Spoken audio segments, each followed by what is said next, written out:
السلام علیکم ورحمۃ اللہ وبرکاتہ۔ الحمدللہ وحدہ والصلاة والسلام علی من لا نبی بعدہ۔ رب اشرح لی صدری ویسر لی امری واحلل عقدۃ من لسانی یفقہوا قولی، اما بعد۔ اعوذ باللہ من الشیطان الرجیم، بسم اللہ الرحمن الرحیم۔ اقرأ بسم ربک الذی خلق، خلق الانسان من علق، اقرأ وربک الاکرم الذی علم بالقلم، علم الانسان ما لم یعلم۔ صدق اللہ العظیم۔ ناظرین کرام، جو آیات مقدسہ مبارکہ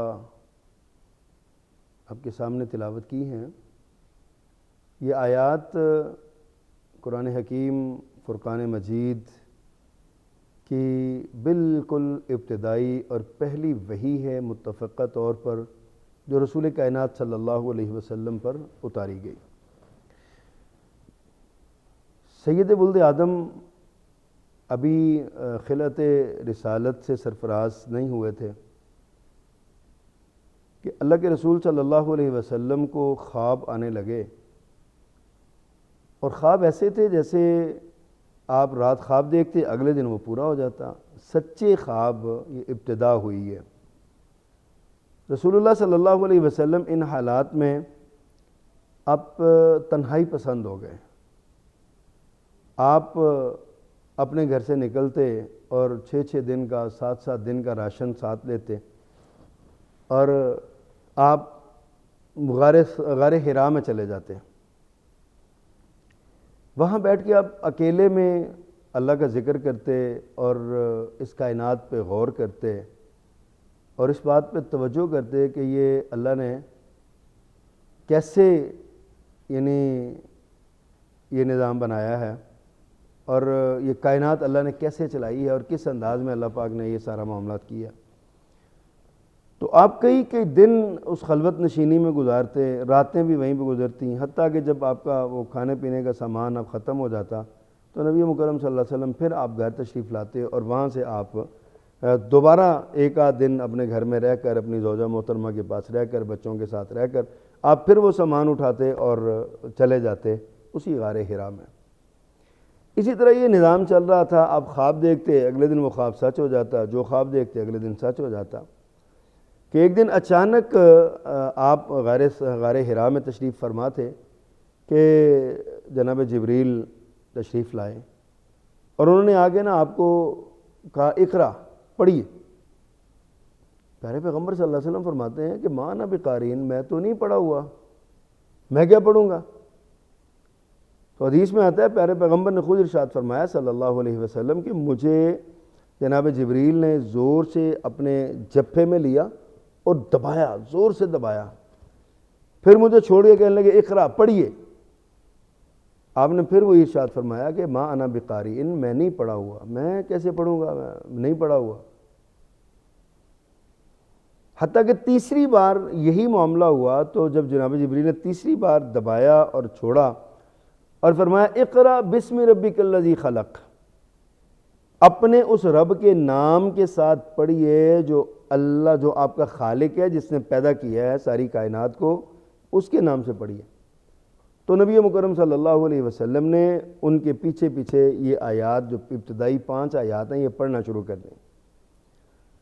جناب جبریل یہ بات کہہ کے علم کا ایک بنیاد اور آغاز رکھ کے پہلی وحی آپ کو عطا کر کے جناب جبریل واپس چلے گئے۔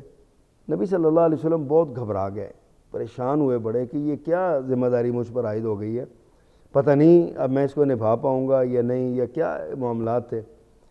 تو یہ بالکل اچانک ہوا تھا، رسول اللہ صلی اللہ علیہ وسلم کو بالکل علم نہیں تھا کہ مجھ پر یہ ذمہ داری عائد ہونے والی ہے۔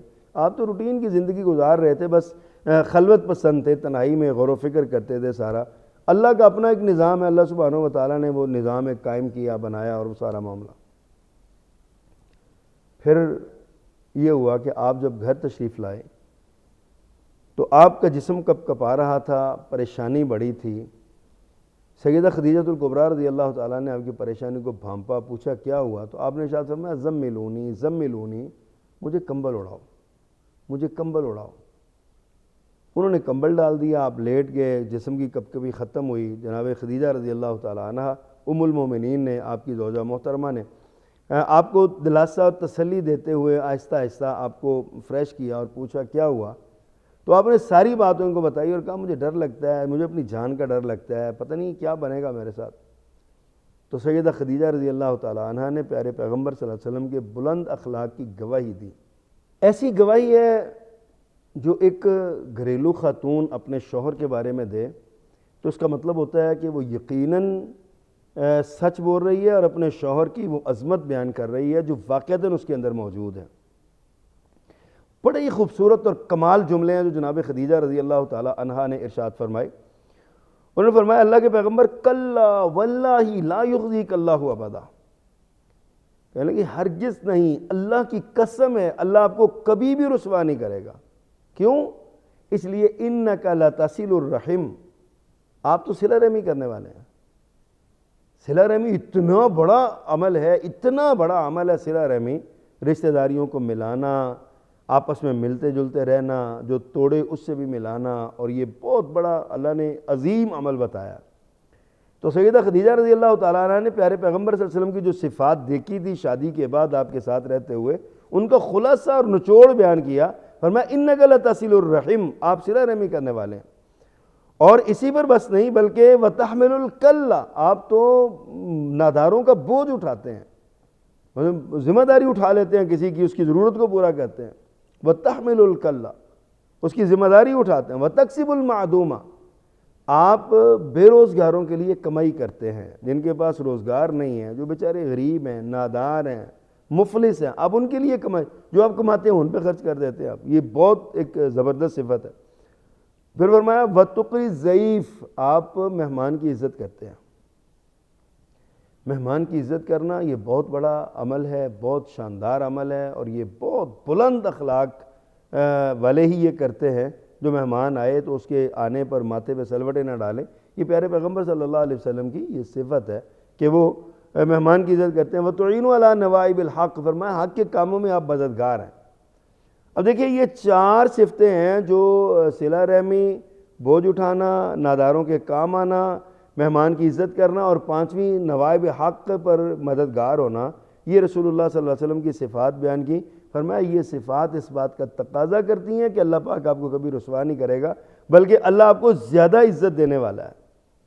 نبی مکرم صلی اللہ علیہ وسلم کی مزید دل جوئی کے لیے سیدہ خدیجہ رضی اللہ تعالیٰ عنہ کے بھائی تھے چچا زاد ورقہ بن نوفل، جو دین مسیحیت اختیار کر چکے تھے، بت پرستی سے تائب تھے، اس دور میں جو بھی تھا اس حساب سے وہ رہتے تھے، بوڑھے ہو گئے تھے، بہت زیادہ ضعیف العمر تھے۔ یہ سیدہ خدیجہ پیارے پیغمبر کو ان کے پاس لے گئی اور کہنے لگی ذرا اس سے سنیے، ان سے یہ کیا کہتے ہیں، یہ کیا معاملہ ہوا۔ پیارے پیغمبر صلی اللہ علیہ وسلم نے وہ سارا قصہ ان کو سنایا، ساری بات بتائی کہ میرے ساتھ اس طرح کر کے ہوا، اور یہ اس نے جملے مجھے کہے۔ ورقہ بن نوفل حیران ہوئے اور کہنے لگے اچھا اگر ایسا ہی ہے تو یہ تو وہی ناموس اکبر ہے۔ ناموس اکبر اصل میں یعنی کہ گزشتہ اقوام اور گزشتہ امتیں جو تھیں وہ سیدنا جبریل علیہ السلام کے لیے لفظ بولا کرتی تھی، جو وحی لے کر آتا تھا۔ تو میں یہ تو وہی ناموس اکبر ہے جو موسیٰ علیہ السلام پر آتا تھا، جو عیسیٰ علیہ السلام پر آیا، یہ تو اللہ کے رسول ہیں، ان پر آیا ہے۔ ساتھ ہی انہوں نے ایک توجہ دلوائی، فرمایا کاش کہ میں اس وقت طاقت میں ہوتا جب آپ کی قوم آپ کو نکال دے گی۔ نبی صلی اللہ علیہ وسلم بڑے حیران ہوئے، کہنے لگے میری قوم مجھے کیوں نکالے گی؟ مجھے صادق کہتے ہیں، مجھے امین کہتے ہیں، میری عزت کرتے ہیں، میرا بڑا ایک مقام ہے معاشرے کے اندر۔ فرمایا جس نے بھی یہ دعوت دی ہے نا، جو دعوت تم لے کے جانے لگے ہو، یہ دعوت جس کسی نے بھی یہ دعوت پھیلائی ہے اس کے ساتھ یہی سلوک ہوا، اس کو اس کی قوم نے نکال دیا ہے۔ ناظرین اکرام، یہ پہلی وحی ہے جو رسول اللہ صلی اللہ علیہ وسلم پر نازل ہوئی، اور رمضان چونکہ قرآن کا مہینہ ہے، اس حوالے سے چند گزارشات اس حوالے سے میں نے آپ کے سامنے رکھی ہیں۔ یہ وحی ہے جو رسول اللہ صلی اللہ علیہ وسلم پر اور ابتدائی اس پر وہ نازل ہوئی ہے۔ اچھا اب آپ اس پہ دیکھیے کہ یہ 5 آیات ہیں، اگر ہم تھوڑا تھوڑا ان پر غور کریں، ان 5 آیات کے اسباق کو دیکھیں، 5 آیات کو ہم پرکھیں کہ 5 آیات میں کیا سبق ہے ہمارے لیے، تو میں سب سے پہلی بات ہے اقرا کا لفظ ہے۔ آپ ایک نقطہ یہاں پہ غور کیجئے، جب تک جناب جبریل اقرا کہتے رہے آپ پڑھیے، تو آپ نے فرمایا میں نہیں پڑھا ہوا، آپ کائنات کے سب سے سچے انسان ہیں، آپ سے بڑا کوئی سچا کسی ماں نے جنا ہی نہیں ہے، اتنے بڑے سچے ہیں آپ نے سرعام کھڑے ہو کے جب آپ نے اپنی نبوت کا سرعام اعلان کیا تو آپ نے پہلا سوال ہی اپنی ساری زندگی کفار مکہ پہ پیش کی تھی، ہمیں میری ساری زندگی تمہارے سامنے، مجھے بتاؤ کہ کیا تم نے کبھی مجھے جھوٹ بولتے ہوئے دیکھا؟ حل وجدتمونی صادقا ام کاذبا، کیا تم نے مجھے صادق پایا ہے یا مجھے کبھی جھوٹ بولتے ہوئے دیکھا؟ ساری قوم نے کہا ما جربنا علیک الا صدقا، کہیں دوسری روایت میں الفاظ ہے کہ ہم نے بارہا تکرار کے ساتھ یہ تجربہ کیا ہے تجھ پر، تو نے کبھی جھوٹ نہیں بولا۔ پھر لفظ اقرا ہمیں یہ پیغام دیتا ہے، دنیا میں ہر نبی اپنے دور کے مطابق بہترین معجزات لے کر آیا۔ سیدنا موسیٰ علیہ السلام کے دور میں جادوگری کا بڑا زور تھا، تو اس جادوگری کے توڑ میں ایک ایسا معجزہ دیا گیا جو دیکھنے والوں کے لیے بظاہر جادو تھا، لیکن وہ حقیقت میں جادو قطعاً نہیں تھا، بلکہ وہ حقیقت تھی، یہ معجزہ تھا، اس کو معجزہ کہتے ہیں۔ سیدنا عیسیٰ علیہ السلام کے دور میں طب کا بڑا شعرہ تھا، بڑے بڑے طبیب تھے اس دور کے، اور حکمت اور دانائی کے اور طب کی بڑا میڈیکل سائنسز جو ہے نا وہ وہاں پہ بہت زیادہ تھی۔ اللہ سبحانہ و تعالی نے سیدنا عیسیٰ علیہ السلام کو معجزات دیے، وہ تھے جس نے میڈیکل کے شعبے سے تعلق رکھنے والے، یعنی میڈیکل سائنسز سے تعلق رکھنے والے تمام لوگوں کو گم کر کے رکھ دیا۔ جتنی بھی جی چاہتا ہے سائنس ترقی کر جائے، مرے ہوئے کو زندہ نہیں کر سکتے۔ اللہ تعالیٰ نے سیدنا عیسیٰ علیہ السلام کے ہاتھ پر یہ معجزہ کیا کہ آپ کسی قبر پہ کھڑے ہو کے، سینکڑوں سال پرانی قبر پہ کھڑے ہو کہتے تھے قم بإذن اللہ، اللہ کے حکم سے کھڑے ہو جاؤ، وہ کھڑے ہو گئے، وہ کھڑا ہو جائے، قبر پڑتی تھی، بندہ زندہ ہو کے نکل آتا تھا۔ حضرت عیسیٰ علیہ السلام نے اپنے ہاتھوں سے مٹی کا ایک پرندہ کی شکل بنائی اور اس کو اڑا دیا اور کہا اللہ کے حکم سے زندہ ہو جائے، تو وہ اللہ کے حکم سے اڑتا ہوا چلا گیا۔ یہ اللہ پاک نے معجزات دیے جناب عیسیٰ علیہ السلام کو، جس نے میڈیکل سائنسز سے تعلق رکھنے والوں کو گم کر کے رکھ دیا۔ نبی مکرم صلی اللہ علیہ وسلم جس دور میں تشریف لائے وہ دور علم کا دور تھا۔ عرب کے لوگ خود کو عرب کہتے تھے، عرب کا معنی ہوتا ہے فصاحت و بلاغت کا پیکر، اور باقی ساری دنیا کو عجم کہتے تھے، عجم کہتے ہیں گونگے کو، یعنی ساری دنیا گونگی ہے، صرف عرب کو بولنا آتا ہے۔ اللہ سبحانہ و تعالیٰ نے ان عربیوں کے سامنے جو فصاحت و بلاغت کا اپنے آپ کو پہاڑ سمجھتے تھے، ان کے سامنے اللہ سبحانہ و تعالیٰ نے قرآن مجید جیسی کتاب پیارے پیغمبر کو دی جو اتنا بڑا معجزہ تھا۔ اللہ نے فرمایا اگر تم فصاحت و بلاغت کے بڑے پہاڑ ہو تو اس کا توڑ کر کے دکھاؤ، لاؤ اس جیسی کوئی کتاب، اس جیسی 10 صورتیں لے آؤ، اس جیسی ایک صورت بنا کے لے آؤ۔ عرب سارے کا سارا اس قرآن کے سامنے گنگ ہو کے رہ گیا تھا۔ اور پھر اس دور میں گنتی کے چند لوگ تھے پورے مکے میں، یعنی اتنی بڑی آبادی تھی، دنیا سے لوگ آتے تھے، اور زیادہ سے زیادہ 70 افراد تھے جو لکھنا پڑھنا جانتے تھے۔ آپ خود اندازہ کریں کہ وہاں علم کا، ایسے جاہلیت کے ماحول میں اللہ سبحانہ و تعالیٰ نے اقرا سے آغاز کر کے پہلی وحی کا دنیا کو بتا دیا کہ اب علم کا دور ہے، اب علم کی طرف بڑھیں گے، اب علم میں جو ہے نا وہ پھیلے گا۔ اور پھر اس کے بعد دیکھ لیں جیسے جیسے وقت گزرتا جا رہا ہے، علم کی وسعتیں جو ہے نا وہ آسمان کے کناروں کو چھو رہی ہیں، علم بڑھتا جا رہا ہے، علم بڑھتا جا رہا ہے، یعنی اس وحی میں علوم معرفت حق موجود ہیں۔ پھر اس کے بعد اس میں خلقت انسانی کی یاد دہانی ہے کہ خلقت انسانی اصل اللہ سبحانہ و تعالیٰ کی تخلیق ہے، یعنی اللہ کا کارنامہ ہے، کسی بندے کا کام نہیں ہے، یہ کوئی یہ نہیں کر سکتا۔ یہاں بھی آج ہمارے معاشرے میں دیکھتے ہیں بہت سے لوگ نعرہ لگاتے ہیں جی ہمارا جسم تو ہماری مرضی ہونی چاہیے۔ ہم کہتے ہیں اگر آپ کی مرضی ہے، آپ کا جسم ہے، آپ کی مرضی ہے، تو آپ ایسا کریں کہ ایک دن کے لیے اپنی سانس کو بند کر کے دکھا دیں۔ آپ کا جسم ہے نا، آپ روک کے دکھائیں۔ ایک دن کے لیے اپنے پیشاب کو بند کر کے دکھا دیں، آپ کو پیشاب آیا ہوا ہو اور آپ نہ کر کے دکھائیں، آپ اس کو روک کے دکھا دیں۔ آپ کا جسم ہے نا تو آپ کی مرضی چلے، یا آپ کو پیشاب نہیں آیا ہوا تو آپ کر کے دکھا دیں، آپ کو پتہ چلے کہ آپ کا دعویٰ ہے کہ ہمارا جسم ہے تو ہماری مرضی ہے۔ اللہ کے بندو کیوں گمراہ ہو رہے ہیں ہم؟ جسم اللہ سبحانہ و تعالیٰ نے ہمیں دیا اور اس پر مرضی بھی اللہ ہی کی چلنی ہے۔ ہماری سماعت، ہماری بصارت، ہماری گویائی، ہماری قوت شامہ، ہماری قوت لامسہ، ہماری قوت جو ہے نا وہ مشی یعنی چلنے کی طاقت، ہمارے تدبر و تفکر کی ساری قوتیں یہ اللہ سبحانہ و تعالیٰ نے ہمیں عطا کی ہیں۔ یہ علم معرفت ہے جو قرآن ہمیں سکھاتا ہے، اور پہلی وحی میں اللہ نے ہمیں یہ بتایا ہے کہ رب اقرا بسم ربک الذی خلق، اس رب کے نام کے ساتھ پڑھنا ہے جس نے تمہیں پیدا کیا۔ اس کا ایک اور معنی بھی علماء نے کیا ہے کہ جو علم اللہ کی ذات کا تعارف نہیں نہ کرواتا، اللہ کے نام کے ساتھ نہیں جڑا ہوا، اس علم کی وہ علم نہیں ہے اور سارا کچھ ہے۔ علم اصل میں یہی ہے، ان فعلم انہ لا الہ الا اللہ۔ علم یہ ہے کہ اللہ کے سوا کوئی معبود نہیں، تمہیں اس بات کا ادراک ہونا چاہیے۔ علم یہ ہے کہ رب وہ ہے جس نے تمہیں پیدا کیا۔ اقرا بسم ربک الذی خلق، خلق الانسان من علق، یہ خلقت انسانی جمے ہوئے خون سے، لوتھڑے سے تمہیں پیدا کیا۔ ایک لوتھڑا بنتا ہے، اس لوتھڑے سے پورا وجود انسان کا جو ہے نا وہ تخلیق پا جاتا ہے، بن جاتا ہے، خوبصورت بچہ دنیا میں ظاہر ہوتا ہے، اور پھر وہ نوجوان بنتا ہے، سڈول جسم والا، طاقت والا، پھر بڑھاپے کو جاتا ہے، پھر جو ہے نا وہ بچوں جیسی حرکتیں کرتا ہے، پھر وہ واپس اللہ کے پاس چلا جاتا ہے۔ انا للہ و انا الیہ راجعون، اسی کی طرف سے آئے ہیں، اسی کی طرف جانا۔ حدیث میں آتا ہے انا للہ ما اخذ ولہ ما عطا، جو اس نے دیا وہ بھی اس کا ہے، جو لے لیا وہ بھی اس کا ہے۔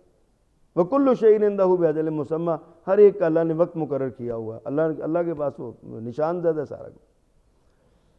اللہ اکبر۔ پھر فرمایا الذی خلق الانسان من علق، پھر فرمایا اقرا وربک الاکرم، تیرا رب عزت والا ہے، اس کے نام کے ساتھ پڑھو۔ الذی علم بالقلم، یہ قلم کی اہمیت اس میں بیان کی گئی ہے۔ علم قلم کا محتاج ہے، یعنی آپ جو علم ہے آپ کے پاس، آپ اس کو لکھتے چلے جائیں، لکھتے چلے جائیں، اور یہ لکھنے کے ساتھ ساتھ آپ اس کو آگے پھیلاتے چلے جائیں۔ یہ آپ لکھتے جائیں گے، آج ہم تک جتنا بھی دین پہنچا ہے یہ تحریری شکل میں سند کے اعتبار سے ہم تک پہنچا ہوا ہے، یہ قلم کا سارا کمال ہے۔ اور اللہ نے قلم کی قسم بھی اٹھائی ہے، نون والقلم وما یسطرون، اللہ نے قلم اور دوات کی قسم کھائی ہے، اور اس کے ساتھ لکھے ہوئے جو تھے اس کی قسم اٹھائی ہے۔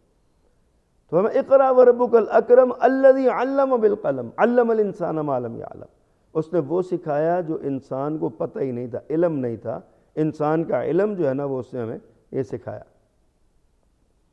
تو ناظرین کرام، یہ پہلی وحی ہمارے لیے بہت سے اسباق رکھتی ہے۔ ہمیں ہماری ذات کا تعارف بھی اس وحی میں موجود ہے، اور اللہ کی ذات کا تعارف بھی، یعنی ہمارے خالق کا تعارف بھی اس میں موجود ہے۔ یہ علم ہم تک کیسے پہنچا یہ بھی موجود ہے، اور علم کا ذریعہ بننے والی قلم کا تعارف بھی اس میں موجود ہے۔ اور یہ بھی یاد رکھیے کہ علم الانسان ما لم یعلم، جو اللہ نے جو کچھ انسان کو سکھایا، انسان کچھ نہیں جانتا تھا، اللہ نے سکھایا اس کو۔ تو جب اللہ نے سکھایا تو پھر بندہ کہے کہ میں بڑا علامہ ہوں، میں بڑا فہامہ ہوں، میں بڑا جناب یہ ہوں وہ ہوں۔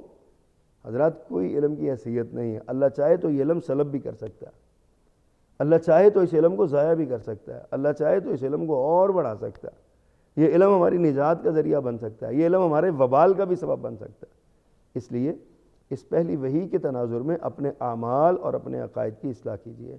اللہ سبحانہ و تعالی عمل کی توفیق دے۔ وما علینا الا البلاغ المبین۔